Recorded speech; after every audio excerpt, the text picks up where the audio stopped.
Hey, what's up YouTube? Tyler here bringing you guys an RU matchup against a kid named Essak S. His channel will be in the description below if you guys ever want to check him out. Anyways, looking at his team, he is definitely a Trick Room set because all his Pokemon are relatively slow, and they are all usual Trick Room Pokemon. My team consists of Pokemon that I just like, and there really wasn't that much thought involved in it, but there was a little bit, not very much though. Anyways, let's get started with the battle. I'm going to start off with my Camerupt, hoping he didn't send out with that Smeargle first, because I want, it's obvious he's a Focus Ashen, so I want to take him out with Stealth Rocks, but unfortunately he does start off with a Smeargle. It's not that big of a deal. I'm just going to set up my Stealth Rocks anyways. So I'm going to set up my Stealth Rocks as he goes for Spore, and yeah, this Smeargle carries Spore, Trick Room, Endeavor, and Dragon Rage, which is it's really different from what I've normally seen.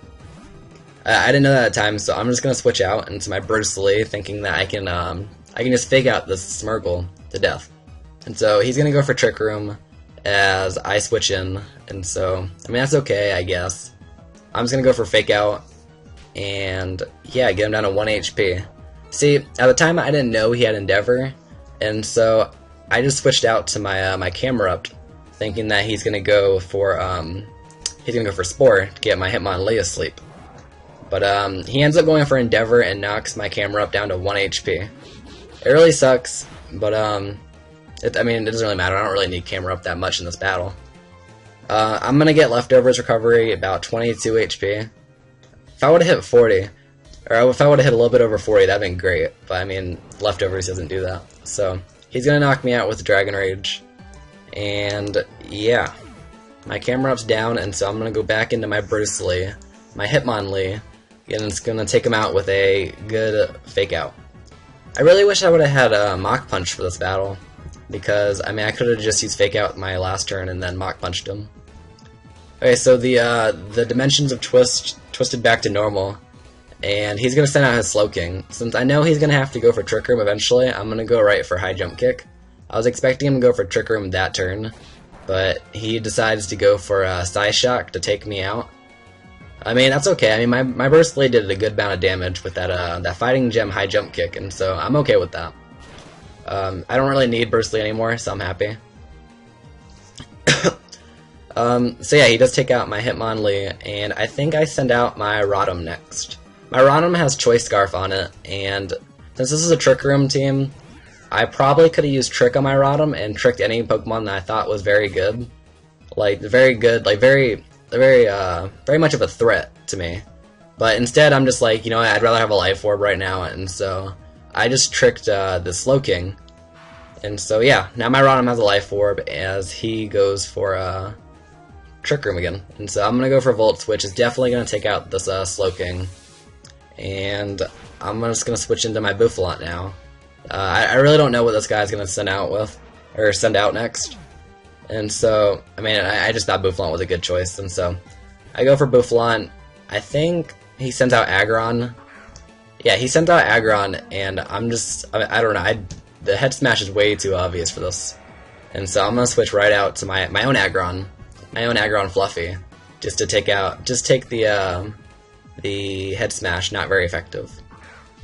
And so this Head Smash still does a lot of damage though. I was really surprised, but I don't know. I mean, judging by this damage, I'm just looking at it, I think that he's Choice Banded, but I'm still not completely sure. Actually, I'm even more sure now because he just withdrew and he knew he can't do anything to my Aggron. So he's gonna switch out to his Dusknoir as I switch to my, or do I switch? Yes, I switch. I switch to my Rotom. I'm gonna switch to my Rotom, and I'm gonna go right for the Volt Switch to get out of there. Actually, do I double switch actually? No, I go for Volt Switch. So I'm gonna Volt Switch in to my Bouffalant because at the time I was really thinking that this guy had some kind of stab move. So I was thinking Ghost, honestly, but that really wasn't. I don't know. Now that I think about it, it's really not that good of a choice to have Ghost. And this guy seemed like he knew what he was doing, and so it's very unlikely that he was gonna have a Ghost type move. So I sent out my Wild Wings anyways, and yeah, I'm gonna set up a sub I think right here, as the Trick Room goes away. He's gonna have to call in that Trick Room again, so I felt like it was a good time to call in a sub. So he goes in for the Trick Room, and while I'm in a sub, so yeah, honestly, I think I didn't know what he was gonna do. I was really dreading like any other move other than like a ghost type move, and so I just want to get a little bit of damage off this Dusknoir, and so I'm gonna go right for Earthquake. He does carry the Brick Break, which is very surprising because I've never seen Dusknoir with Brick Break before. I don't know, I've never seen one ever. So he breaks my sub, and I'm just gonna get a little bit of damage off this thing with Earthquake. It really doesn't do that much at all, and I already know this Dusknoir is going to be a pain. Like, just a complete pain. Like, I hate this Dusknoir right now. He's very physical defensive. I think he's Bold Nature, if I had to take a guess, but I don't know.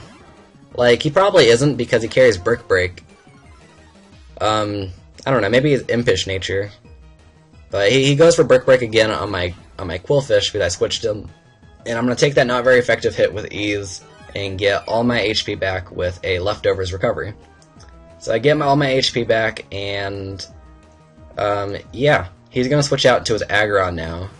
And I'm going to switch out to my, what do I switch out? I switch out to my Rotom, that's what I do.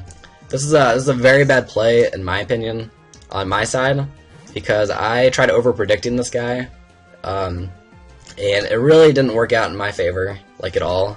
I stayed in with my Rotom, and I was thinking he was gonna go for Earthquake, expecting my switch to my Aggron.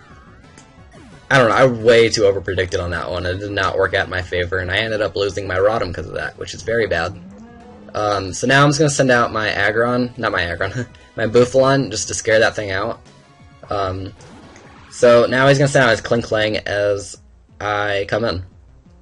And yeah, I'm going to use Substitute now, as he sets up another Trick Room. And since I'm up with a sub, I can get my Swords Dance, and so I'll be completely fine. So I'm going to get my Swords Dance, and I'm going to proceed to try to just sweep his team with my Bouffalant. I mean, one Swords Dance with the Bouffalant in the RU tier, it does a lot to a lot of Pokemon, like a lot of Pokemon, they can just get torn to pieces by this Bouffalant. Anyways, he's going to go for Trick Room, just like I predicted. And I'm just going to get my recovery up with Leftovers, and now I'm going to take him out with one Earthquake. Gosh, I think Bouffalant is a very good Pokemon in the RU tier. Like, I definitely recommend using this Pokemon. Anyways, I take him out with Earthquake, easy. And I think he goes into his Dusknoir now. So, I'm almost back to full health, which is great. Like, I'm only 69 HP points away from full health. Oh, I know, he goes for Glaceon, actually. This Glaceon, I know for a fact now that is it's choice specs, because this Ice Beam is doing a hell of a lot of damage to all my Pokemon. And I didn't know whether or not to go for Earthquake or Head Charge.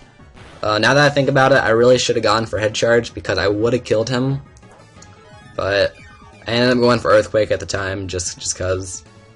And that was my mistake, because this Glaceon is just going to shit on me now. I'm going to send out my Fluffy, thinking that I can survive an Ice Beam. But no, this Glaceon just wants to take out my my Aggron with one Ice Beam. So, there goes my Aggron. I'm not really too sad that I lost him, but, I mean, it's whatever. So I lost Aggron, and so now I'm going to send out my Quillfish. Just to take the not very effective Ice Beam. And so he goes for another Ice Beam. It still does a lot of damage. I think it does like 200 points. 200 HP points. Like, let's see. Yeah, it does over 200. And I'm just like, oh my gosh. I gotta get this Glaceon out of here. So I'm gonna Waterfall it and go ahead and kill it. I think... Actually, I have no idea what, like who's winning right now, me or him. I think no, I think we're tied actually, 3-3. Maybe, I don't know, I didn't pay attention to how many Pokemon have died.